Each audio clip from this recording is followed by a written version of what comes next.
Hello and welcome to the 2 Cents Podcast, the show where we provide some of our takes on sports' biggest headlines of the week. I'm Dane Vogel and this is my co-host Blake Smith. How you doing today, Blake? Good. How about yourself? I'm doing good. We've spent most of the day setting up for this podcast. It's our first episode. Really excited about it. Yep. To cover some sports that we love. Absolutely. And that's what this show's going to be about. We just want to provide, just a brief description of basically how this show's going to run for probably a long time, hopefully at least. We're going to be covering top headlines that ESPN puts out on their website, their app, etc. Any big stories developing that we think matter in sports. And most importantly, the sports we're going to be covering. My main interest is hockey. He loves basketball, but we both share a common interest in football. We're definitely going to cover a lot more than just those three sports, but we're definitely going to try and cover those. And then obviously our favorite teams. Yep. So for me, for football, I'm from St. Joseph, Missouri. So the Kansas City Chiefs are my number one football team.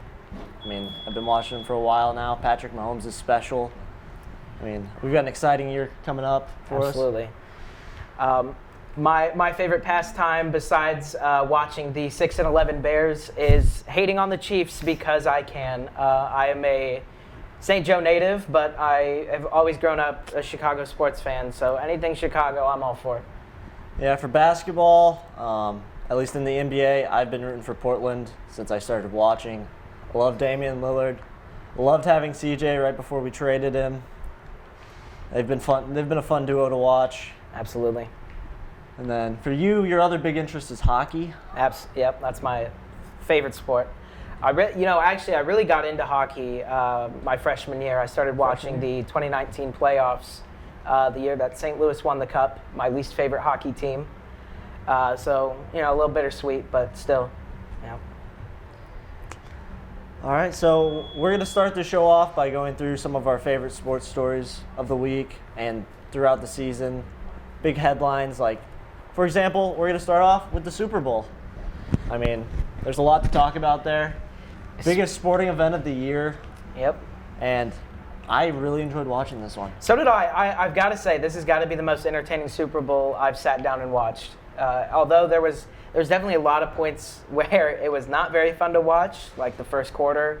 First quarter, the Rams got out to a good start. They did, but it was kind of a mess for both teams a little bit. But for me personally, as a relatively new football fan, rather than a casual viewer, I gotta say it was very entertaining to watch. So, yeah. Cooper Kupp. That man had a heck of a season. Absolutely, and what a game! What a game he had. He got the Triple Crown and the Super Bowl MVP all in one year. Yep, that's a pretty nice feat. And when it mattered most, that's who Stafford went to. Absolutely, late in the game. Game-winning drive. I mean, you look at it. He was before Odell went out. I mean, he didn't really get thrown to because he was getting 2-on-1 by Bengals coverage. Yeah, and which, if you're the Bengals, I mean, you almost have to do that. That's a smart move. I mean, especially with the season he put up. Yeah, I mean, if you were to leave him in single coverage, it would just not be smart for your team. Absolutely not. Probably would have been a much more high-scoring game if they didn't protect Cooper Kupp as much as they did. Yeah, and then Stafford played pretty well. I mean, his numbers weren't phenomenal. He did have 3 picks, but with what he was working with, I mean, he had Odell in the first half, which Odell had a great game. Absolutely. Odell Beckham Jr. was playing some great football this year. Mm-hmm. I mean, he didn't play well in Cleveland. Everyone thought it was him. He goes out to LA and starts playing like the Odell we saw a few years ago. Mm-hmm. And that was really good to see. The injury, I mean, that would have to be tough. You finally get to the Super Bowl. You're injured in the game that matters the most out of your entire career. I mean, you've seen the Twitter clip of him just so emotional on the sideline after finally winning a ring. I mean, that's insane. You got to be happy for the guy. You got to be happy for Matthew Stafford too. I mean, he was in Detroit for so long. I've been preaching that. I had been preaching that all up to the Super Bowl. Is that honestly, whoever wins this year, it's still a feel-good story. Joe Burrow comes from just poor Ohio. I mean, that's blatantly where he's from. Grew up around Cleveland, Cincinnati, and he's in the NFL representing, the place that he cares about, which is his hometown. He was a huge story in college, bringing LSU a national championship, winning the Heisman. I mean, he's a seriously good player. I think he gets a little bit more credit than he deserves, just a little bit. Maybe the AFC Championship definitely elevated that a little bit, but he is still a very, very solid quarterback, and you got to think Bengals fans are pretty thrilled with their future. Yeah, I mean, I would be. He's a top QB in the AFC, and after this year, he did have a really good supporting cast outside of that offensive line, which was horrible, especially in the end stretch of that Super Bowl. Oh. Giving up 7 sacks. 7 sacks, that's brutal. In the Super Bowl, in the second half, and then 9 in the Titans game earlier in the season. I mean, 9 wasn't it 51 sacks that he took this season? That sounds about right. Yeah, man, how you go to the playoffs with 51 sacks I can't even describe it. That's insane. That's crazy. It is, and they won the division, and they were not supposed to. Although their division had a lot of struggles throughout the year. The Ravens injuries, Pittsburgh, Big Ben. I mean, speaks for himself. Big Ben, and then Cleveland was just. Oh. They underachieved by so much. Absolutely. So back to the Super Bowl. We got to watch Stafford in the second half without his number 2 target in Odell and his tight end Tyler Higbee. It was Cooper Kupp down the stretch, two big plays in a row, just coming in clutch for him. And they did that earlier in the season in the Tampa game. Yep. They went to Kupp twice at the end of the game Won for them the 2 game. big plays to win the game. Mm-hmm. I got to ask, though, do you think a Super Bowl MVP belongs to Cooper Kupp? I would have liked to see it go to Donald. Me personally, I think we're both in the same boat of, although Cooper Kupp had a really good game, I don't really think, I mean, his stat, he went 8 for 10. Yeah. But he went 92 yards on those eight receptions. And for 2 touchdowns. Yep. One being the game-winning touchdown. So I would say he's the most monumental player of the game, but I gotta say Matt Stafford for quarter. I mean, this may not necessarily qualify for MVP, but quarterbacking them to the Super Bowl and to a championship, I mean, come on. And he had a lot to prove this year. Oh, absolutely. Coming off of 13 years with arguably the worst franchise in the NFL. Yeah. And getting, nobody even considered him a legit quarterback coming into this year. I think people knew he had the talent, just Well, the winning wasn't there, and most of that is because of Detroit and the football organization that it is. I've got to say, I've only been, since I'm from Kansas City, I've only been able to go to 2 games at Soldier Field, and one of them was Detroit, and man, he is scary. He is fast, he can throw, he's got good game sense, he's a great quarterback. Well, and then you pair him with Cooper Kupp, and they look like one of the most lethal wide receiver QB duos in the league. You give him a good team, and he brings you a championship. I mean, but in that Super Bowl, Aaron Donald down the stretch, I mean, he had 2 sacks. He took Joe Burrow down on the last play of the game, and monumental for the O-line collapse. He's just a disruptor on defense. Mm-hmm. The second half, they started rushing 5 instead of 4, and they were getting to Burrow repeatedly. Yep. I mean, he took 7 sacks, which is unheard of in a football game. Yeah, that's. Cincy going forward, you've got to address the O-line this offseason. Cincy, coming off the Super Bowl appearance, they've got a lot of issues to address. We talked about the O-line. They got to draft somebody, or they got to fix it in free agency, which I think for them the best route's definitely going to be drafting, because everybody knows you're going to have to overpay in free agency, and a lot of times that doesn't work out very well. And so that could be that honestly could be a nail in the coffin move, is if they sign a really important or monumental piece off free agency and it just flops. But they've got a lot of young guys who are still on their rookie deals. That's true. They can afford to go get a big free agent now if they need to, and or a couple. I gotta imagine options. Ownership and management in Cincinnati wants to win before Joe Burrow gets a payday, because right now he's on his entry-level contract, and I mean, how much? That's what, only 2 more seasons or 1? I'm not 100% sure. Well, he doesn't have much longer on that contract, so they'll look to extend him. They got to bolster up their roster. And if you don't address the O-line issues and Joe Burrow keeps getting sacked like this, you're going to deal with injuries like his first year in the league. And that he is your franchise right now. Mm-hmm. Him and Jamar Chase are your 2 franchise guys. That's that wide receiver QB duo that's going to get you into the playoffs and through playoff games. I mean, they have a connection. They played together at LSU.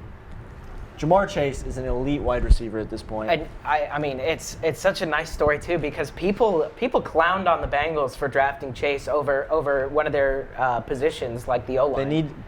They really need O-line. They needed the O-line in the Super Bowl. I can't remember the guy going to Detroit, Penei Sewell. I can't remember. It was one of the early round draft picks. One of the top 10 first rounders. Now, I gotta say though, on the mention of some Cincinnati Bengals problems, Eli Apple. Oh my goodness, Eli Apple. So let's just. I want to put this into perspective. So this all really started after the some would call it an ugly win against Tennessee. Not a very good game. It was pretty sloppy, to be honest. Yeah. Went on a tangent on Twitter, called out the Giants, the Saints. I mean, it became a sensational story overnight. I mean. And those organizations who he previously played for, a lot of the fan bases went after him. Yeah, they had some thoughtful words to say. I think one of my favorites was there was a Giants fan responding to him. He's like, they said, the feeling's mutual. You sucked in New York, and he's. I will give credit to Eli Apple. He said, when's the Giants playoff game start? I thought that was pretty funny, but I think honestly the one that probably made it a lot worse is definitely when Sean Payton responded. I believe the tweet he was responding to was Eli Apple talking about how bad the food was in New Orleans, which if you're from New Orleans or Louisiana, like that's their thing. Like having really unique and interesting and good food. Oh man. But you look at his career and he's been awful. Like he has been not a good corner. And he's bounced around the league to different teams.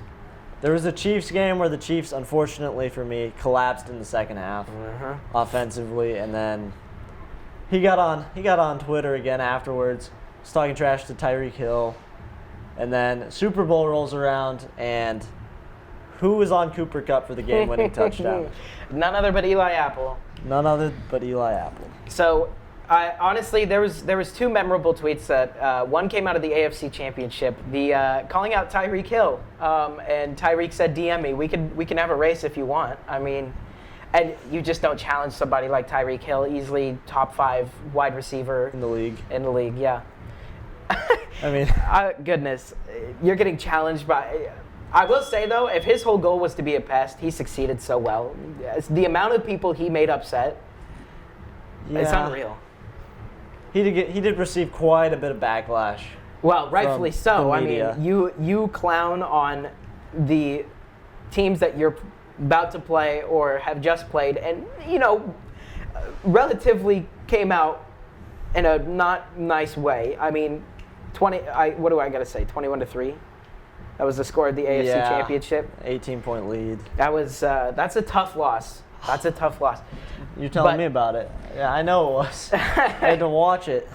But after the Super Bowl, Mike Hardman, McCole Hardman, flexing his ring, saying, "Maybe one day, little bro." It was pretty funny. I enjoyed that. Karma at its finest. And then the entire internet got involved, and all right, it's been a funny story. I think the last thing we should really cover about the Super Bowl, how do the Bengals go moving forward? You have to fix your O-line. Well, the other issue, and maybe coaching. Coaching is. I think one that'll sneak up on him is Joe Burrow's mobility. He did not move very well at all. He didn't move much in the playoff game. I mean, when you have Von Miller and Aaron Donald lined up on the other side, and he can move some. He's not your Josh Allen who's going to go run for big yards and get big plays like that. He's not as athletic as some of those guys, but getting out of the pocket is really important. And if you look at the best young QBs in the AFC, they all can get out of the pocket and sling it. Like, you've got Herbert, Mahomes, Allen. Seeing a trend in AFC quarterbacks here. A lot of young, really talented guys. In the NFC, you've got Rodgers, who, when he gets out of the pocket, is also one of the most dangerous QBs in the NFL. I mean, and he's just been phenomenal his entire career. Outside of the playoffs. Yeah, 0-4 against the Niners, but that's, we'll save that for as much as I hate Packers and Packers fans because of how obnoxious they are. We'll save that. We'll save that for another day. It's you try walking in my shoes, okay? You have to watch Matt Nagy lead one of the worst offenses. I mean, I think it was the Cleveland game. It was about a 1 yard average per play. Oh my. That's awful. You know what it's like watching that for like basically your whole life? That's tough. It is tough. I'll say. All right. Moving on to the NBA. Dane, you are the local professional here. I know not really a whole lot, and that's probably going to be a reoccurring theme later in the episode. But you're going to be the basketball professional. I'm going to be the hockey guy. So we're going to learn a little bit from each other as the show goes on. Absolutely. All right, so we're going to take a look at the Eastern Conference to start this one off. So right now, the East has actually been a pretty close race all year. In between the 1 seed and the 10 seed, there's only a 10-game difference. Yeah. I mean, Miami has the 1 seed right now. They're playing a great brand of basketball. Victor Oladipo is starting to get healthier. He's finally playing 5-on-5 in practice with their G League team. They've got a very well-rounded, team-oriented basketball team. They pass the ball. They have a lot of shooters. Jimmy Butler, one of the best leaders in the league. They play defense, good coaching. They're well-disciplined, and they've been there before. I mean, they got to play the Lakers a couple years ago, and they lost. So you've got to imagine that team wants to get back to the NBA Was that finals during the bubble? That was the bubble. That was the bubble final? Yep. Uh-huh. So. Because I remember hearing this predates my a lot of my like basketball knowledge and let's say passion. Fair enough. I remember hearing a lot about players having a hard time with the bubble. Yeah, I did hear a lot of it about was. that. I mean, you were kind of confined to a small area. You weren't allowed to go see family for a while, and I can imagine that would be tough mentally. Yeah. But Miami was a tough team. I mean, them and the Lakers got through it, and Miami came up a little bit short. Some of that might have just been the star power they had there. I mean, LeBron and Anthony Davis at the time were the best duo in the NBA that season. Absolutely dominant. But I've got to imagine Miami wants to get back. They're a really good basketball team. They've got 38 wins, 21 losses. You have them marked as a contender too. I think they can contend for a championship this year. Given the way you've described them, I can't say I deny that, especially considering they're sitting on top of a very stacked East. I mean, I would say the East is significantly better than the West. East has a lot better shot of winning the championship this year. I don't know. Phoenix and Golden State Phoenix is, you can't write Phoenix out. They are a significantly good team this year. They've got top of the league by 10 games. Yeah, they're going to be hard for anyone to beat. Chris Paul and Devin Booker are an excellent backcourt. Now these Chicago Bulls. I mean, DeMar DeRozan. I've enjoyed watching him this year. It has been fun to watch him in the mid-range. Oh my gosh. He's been playing the best he's played in his career. Absolutely. Has been this year. And that Bulls team is good too. They've got Lonzo Caruso at the guards, Vucevic at center, and then Levine and DeMar. That pair has been excellent all year. Although Levine is out right now, they're hoping to have him back somewhat soon. So, DeMar DeRozan broke one of Wilt Chamberlain's records of scoring 35 points or more on over 50% shooting in 7 straight games. He did that the other night, shooting 59% from the field and scoring 38 points. Wilt Chamberlain is the NBA record book. In his era, he was physical, he was dominant, he was bigger than everyone else. There's so many records held by him, and for DeMar DeRozan to break one of his records is incredibly impressive. Which, I mean, as a Chicago fan, that just excites me just a little bit. Just a little bit. You gonna start watching them? I've definitely had my share of trying to watch games. I've struggled to find time. I'm a little bit of a busy person, but They are. I mean, I gotta say, they're a fun team to watch. They are. Fun team to watch. Next up, we got Philadelphia. That's a serious team right there. This could be a really exciting team coming out of the All-Star break. You're adding Harden. He's planning on debuting after the All-Star break. Joel Embiid looks like the MVP right now. As much as I want it to be DeMar right now, Joel Embiid is playing excellent basketball. Lights out. Both ends of the floor. In their last game, they took on the Bucks. He scored 42 points, and they defeated the Bucks 123 to 120. And they're adding Harden. I mean, and they're adding James Harden. You could also look at it, maybe not also just adding Harden, but you're getting rid of Ben Simmons, who has definitely shown public distaste for playing in Philadelphia. That's true. And he doesn't really add anything to your roster since he's been sitting out all year. So it's a good. How do you feel about the trade? Because I know we talked about this pre-episode, but how do you feel? I think it's kind of a good trade for both teams. The Nets don't really need three pure scorers. You add a guy like Ben Simmons who's going to D up. He's all-world defender. He's excellent on that side of the ball. He passes extremely well. He can get to the hoop when he needs to, although he was a little iffy in the playoffs last year. But his biggest issue is shooting. And when you don't have to worry about that because you have Kyrie Irving and Kevin Durant playing with you, I think he's going to thrive. And as for Philadelphia, you pick up James Harden. Joel Embiid's prime is not going to last as long as a lot of players. No. He's not going to have the longevity. He's a very physical player, isn't he? Yes, and he's dealt with a lot of injuries throughout his career. So he's got the injury bug. His issue is he needs to be healthy. Same thing with Harden. He's dealt with a lot of hamstrings over the past few years. If they can get those two healthy, they have a short window, but they could seriously win a championship. Do some serious damage. Well, because I remember hearing a lot about the 76ers kind of in the same situation of they've got a good team, and this could really be their time to win, about 3-4 years back. Yeah, they were hoping that Ben Simmons and Joel Embiid pairing would work out. Unfortunately, last year it didn't for them. Ben Simmons was 2017, right? Draft? I believe so.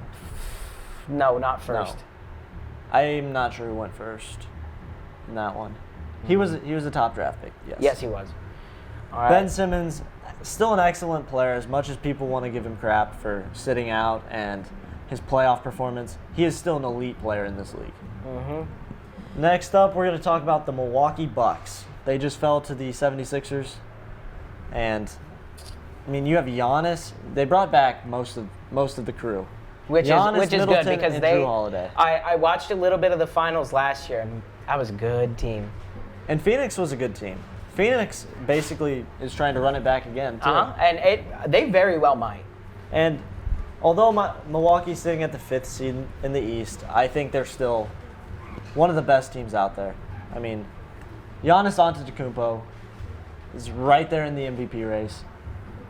One of the best players on both sides of the ball. He's starting to develop a jump shot, which is something you didn't see out of Ben Simmons, who he's been compared to a lot, because neither one of them shoot the ball extremely well.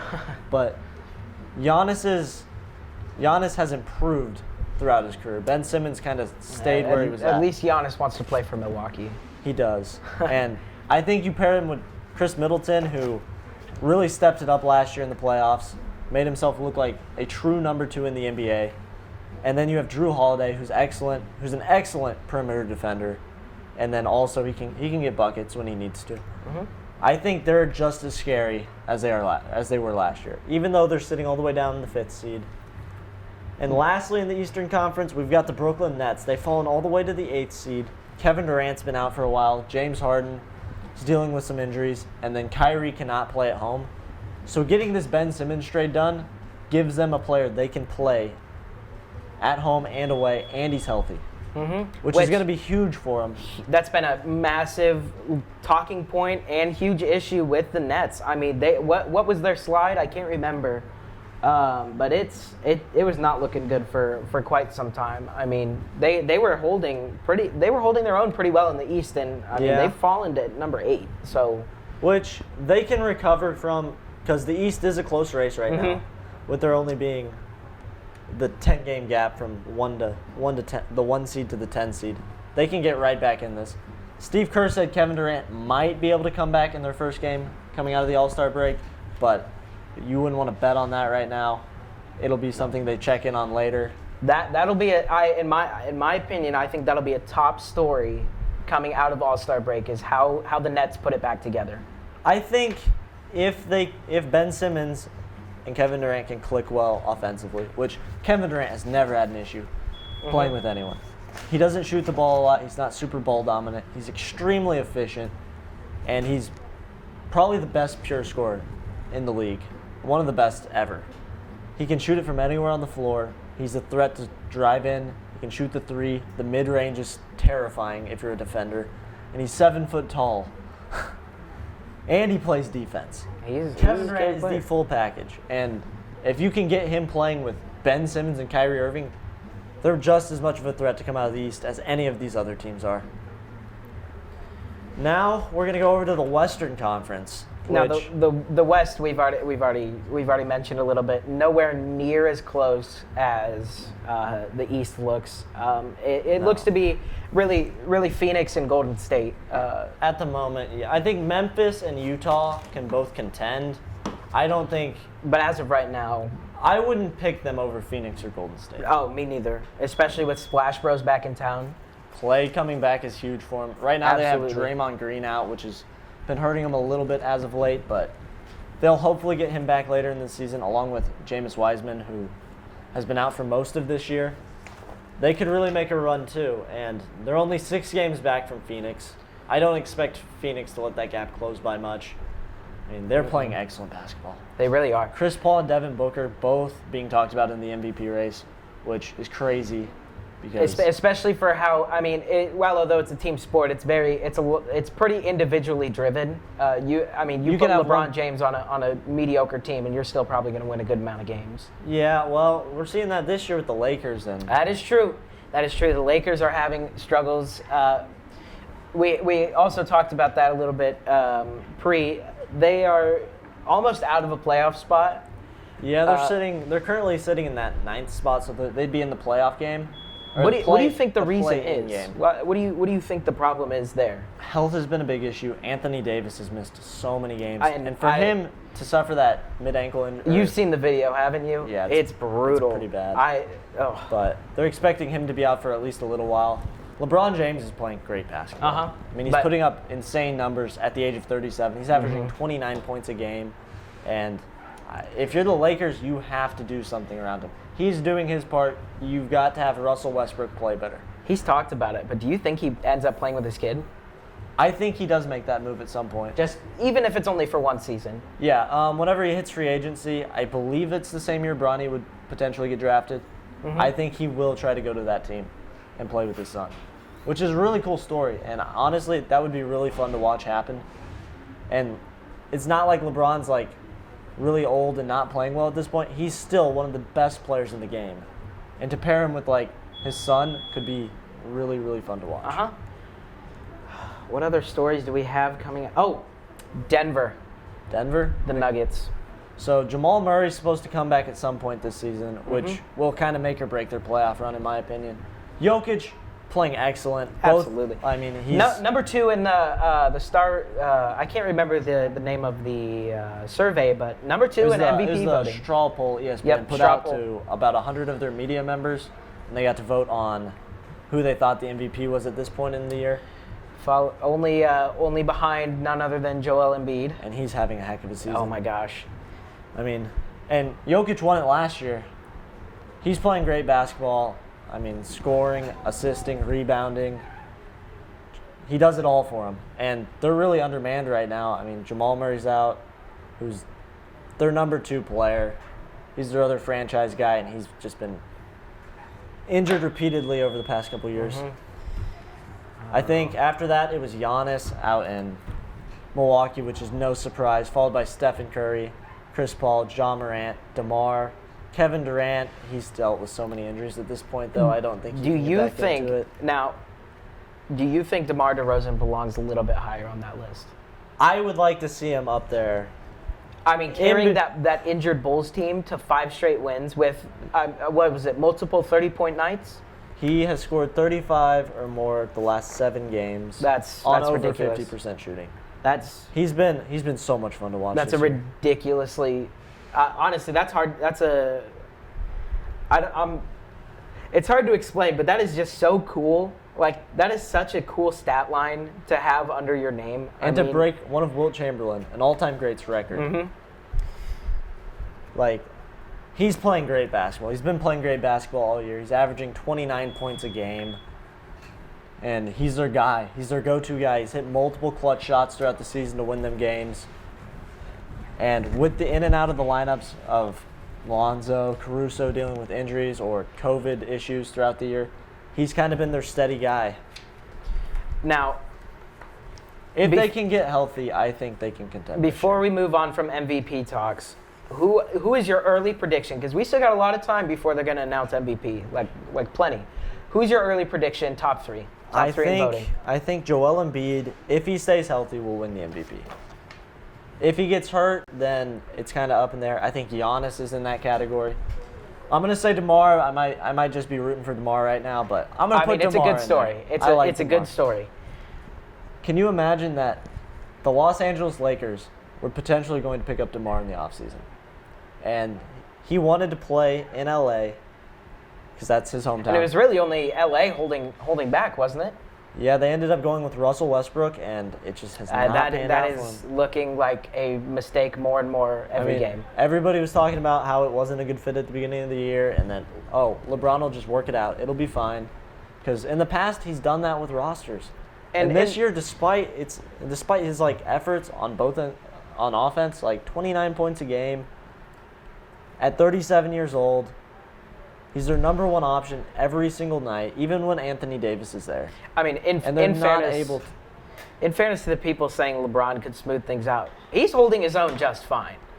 He's doing okay. It's mostly Westbrook that's become the problem. And Anthony Davis that's true. Primarily just being injured. Mm-hmm. The last couple of years, that's really affected that Lakers team. It dropped them to a lower seed in the playoffs last year. They had to match up with Phoenix in the first round, and they got knocked out. And the most important thing for the Lakers right now is they need to stay where they're at right now. They're the 9 seed in the West. They cannot drop out of the playoff picture. I mean, you've got to at least be in the playoff game, or the play-in game, excuse me. Give yourself a chance, and hopefully you're healthy. I think with Anthony Davis, I think they can beat teams in the West. I mean, I think they could really surprise people. It's just they've got to get healthy and stay in this race. I'm going to say for my top three, it's got Joel Embiid. I mean, you look at just absolutely insane this year. I can't imagine there's a lot of people saying he's not front runner as of right now. He's the front runner. He's the front runner. Yeah. I got to say number two, if DeMar DeRozan keeps up this pace, I've got a little bit of a homer opinion here, but if he keeps up the Willie Chamberlain pace here, I mean, it's fine. If he keeps up the pace, he's got to be pretty close to or at least being, talked about. He's got to be heavily considered, at least a finalist. He's got to be a finalist for that MVP. And then the way things are going in Phoenix, I could see Chris Paul making a run for number three. Yeah, his numbers aren't super high, but everywhere he's gone, the team has improved their winning percentage. Mm-hmm. It happened in Houston when he went to OKC, and OKC was supposed to completely fall apart. Chris Paul took them to the playoffs, and they went 7 games against the Rockets and ended up losing, but beyond everyone's expectations. He goes to Phoenix, who's been a losing organization for a long time, and Phoenix is right in it again. I mean, they go to an NBA championship. They get knocked out by the Milwaukee Bucks, which there's no shame in that. That Bucks team is incredible. Giannis is incredible. I mean, they had a great playoff run last year. They're looking great again this year. Way ahead of the competition in the West. And, yeah. All right. Next up, I know you were a little bit excited about this, but let's talk about some of the NBA trades we saw at the deadline. Because there was quite a few. There were some big ones. We talked a bit about them, but I want to go a little bit more in depth on them. I loved the trade deadline. It was super exciting. Was it a fun one this year? It was. It was. I mean, we got the James Harden-Ben Simmons trade, which you have to say is the biggest trade that happened so far. That's the headliner? Yes. 76ers give up James Harden. The Nets the 76ers receive James Harden. The Nets receive Ben Simmons, Seth Curry, Andre Drummond, and 2 first-round picks. I think both players add a lot to their teams. I think the Nets got more out of the trade, especially with the 2 first-rounders and Seth Curry, who's been excellent from 3 all year. Now, I got to ask, so is one of these is a natural pick, right? A natural Yes. 76ers pick. So what's the other one? It might have been Is it a pretty traded. valuable pick? I'm not 100% sure on that one. I just know it's another first-round pick. Which a first rounder is a first rounder and could turn into a pretty good future. Or you can use it as a trade asset if you want to That's true, rebuild. especially if it's a valuable one like one of the not so great teams this year. That they could have acquired a couple of years back for a run for the playoffs. If that's the case, that's huge for the Nets because they could just fill in any of these spots, like any of these players they've just drafted with one of those, especially considering a lot of the players that come out of those drafts, you know. I mean, yeah, you can always land on a really good player like Anthony Simons in Portland. I'm a Portland fan. He went late in the first round, and right now, over his last 4 games, he's been playing excellent basketball. He's averaging 30 points a game over the last 4 games. Been on an absolute tear. I mean, new rookies come into the league every year. Some of them don't meet our expectations. Some of them exceed our expectations. And first-round picks can either turn into that or trade assets, which can be really important in building a championship team. Yep. So I want to ask you, we already talked about kind of the impact of the Ben Simmons Harden trade. Who do you think won that trade? Well, I've got to say, the return, you're just looking at tangible things here that the Nets have received. And, I mean, you get Ben Simmons, who has struggled in Philadelphia. And then you get Seth Curry, who could be a really good piece for the Nets team moving forward. I don't really know much about Andre Drummond. He's a center. I mean, he's gonna add some size and rebounding for him. Okay, so he could add some physicality to the team, which, I mean, they've got a little bit already, but And then you add the 2 first-round picks. the 2 first rounders plus from an outsider perspective of not knowing much about either team, just from the compensation alone of losing James Harden, even if he may be that much of a monumental player, I got to give this one to the Nets. I mean, this looks like a fleecing on their part. In a way it was, but also if you're the 76ers, at least in my opinion, I think they have to win now. They have a couple years. No, they do. They have a couple years for that window with Joel Embiid in his prime, healthy. And to pair him with a star like James Harden, they can be one of the most unstoppable duos we've seen in the NBA. I mean, I cannot imagine trying to guard a pick and roll with those 2 guys. No. They're both elite on offense. Embiid's been playing really good defensively this year too. And those are 2 MVP caliber guys. Because Harden's already had he's already had an MVP season, and I mean, if you can get him back to that, he's had a bit of a down year. He's been playing a little more point guard than shooting guard, so his role's been different, and he's been sharing the ball with Kyrie and Kevin Durant.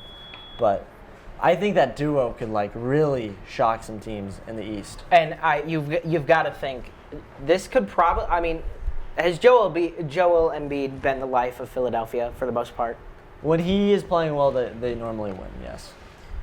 He's their guy. I think this could be really beneficial also on Joel Embiid as well, because now you bring in Harden, who can, physically and metaphorically take some of the weight off of Embiid's shoulders. I mean, especially since he's been playing all of this season without his second star in Ben Simmons. And you got to think that's something that's probably inching towards playoffs. I mean, that's got to be something Embiid's thinking about, is how is he going to maintain this pace walking into the playoffs? I mean, if they get bounced in the first round, there's going to be some serious questions regarding that 76ers Philadelphia team. has to win a championship. They do. They got to win within the next 3 years. For this trade to be smart. For this to be a good move by Philadelphia, they have to get a win. Face value, Nets win. We got to wait to see for the results. Yeah, I'd agree with that. I think that's a fair way to put it. Good way to put it for somebody who doesn't know much about basketball. All right, so next trade we're going to talk about, Pacers-Kings. The Pacers got Tyrese Halliburton, the rookie, who's playing great basketball this year. And then they also received Buddy Hield and Tristan Thompson. And the Kings received Domantas Sabonis, Justin Holiday, and Jeremy Lamb, and a second-round pick. So for this trade, the Kings got heavily criticized for this one. It's giving up that young rookie talent who we don't even know where his ceiling is yet, playing great on both sides of the ball, and Buddy Hield, who's a three-point specialist, and a really good piece on a team. The other problem is there's three spots out of a playoff spot right now. If they're in win now mode and they're giving up futures like this with that kind of position, from my perspective, that just doesn't even look smart on paper. Now they're only 3 wins back from the play-in, which Portland has at the 10 seed, because they're currently sitting in the 13th. So it is possible for De'Aaron Fox and the Domantas Sabonis pairing to make a playoff push. This is true, but could they even hold their weight against the Phoenix Suns? Oh no, absolutely not, and that's going to be part of the problem. They'd have to beat two of the other play-in teams, which the Clippers could actually make something happen. Clippers are playing some good basketball. The Clippers could make something happen. And if the Lakers get their stuff together, I mean, they're a serious team too. So those two LA teams are going to be serious competition for Sacramento. If they're I understand they're in win now mode, but that is just. I think it's not necessarily win now. I think they want to make the playoffs. I think that was the goal of this trade, was to put 2 really good players together, make the playoffs, and then build the team around them. But you just gave up 2 really good keys to your team. And Sabonis is great. You can't give up assets like that. Sabonis is a really, really good player. Mm-hmm. And the other big thing with this trade was Tyrese Halliburton going to the Pacers made Miles Turner come out and say he was excited to play for him. And he's been in a lot of trade talks, and they've talked about him moving a lot over the last couple of years. Mm-hmm. So him wanting to stay on this team, that's huge, and build around what they have right now is huge for the Pacers. And they're a rebuilding team right now. And they're not tanking, but they're still rebuilding. If they play their cards right, they could be a scary team. Yeah, they could be a good team next year. All right, and the last trade, trades are going to be my Portland Trail Blazers. We gave up a lot. I didn't love all of it. We lost tough subject to talk about. Yeah, we lost CJ McCollum, who I've loved watching play over the last couple of years. He's been super exciting. I started watching him. When was that? I remember the game that made him one of my favorite players was Game 7, Denver-Portland, and Dame kind of got banged up early in the game. He wasn't shooting well, and CJ just went off, and it was just fun to watch. And he's been fun to watch ever since. I've listened to his podcast before. He's a good guy. But Portland is going to try to rebuild around Damian Lillard. And they traded 3 of their 5 guys out of their closing lineup. They traded Norman Powell, Robert Covington, and the list goes on from there. They've got some good pieces back. They picked up Eric Bledsoe, who has an expiring contract, which is important for him going into this offseason because it's going to open up cap space for him. Mm-hmm. They picked up Justice Winslow, Keon Johnson, Josh Hart is a really good piece.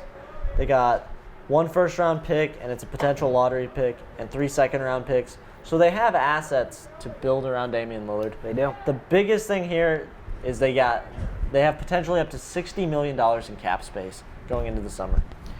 They do. I think that's huge. So you've already I can definitely sense the distaste that you have with a few of these moves. But they're not. So overall, how do you feel, and what do you think Portland should do going forward? Let's play armchair GM here. All right. Well, I think it depends on what they do this offseason. If they go get another big free agent name to come to Portland to play with Damian Lillard, I think it's a good move. Who do you want? If they can't find anyone, I'm not sure yet. I'd have to look at it. If they can't get another big free agent to come, I think Dame should honestly leave Portland. I want to see him. You'd rather see him be successful than stuck in Portland. I would love to see him be successful. I'm going to root for him wherever he goes. Okay, so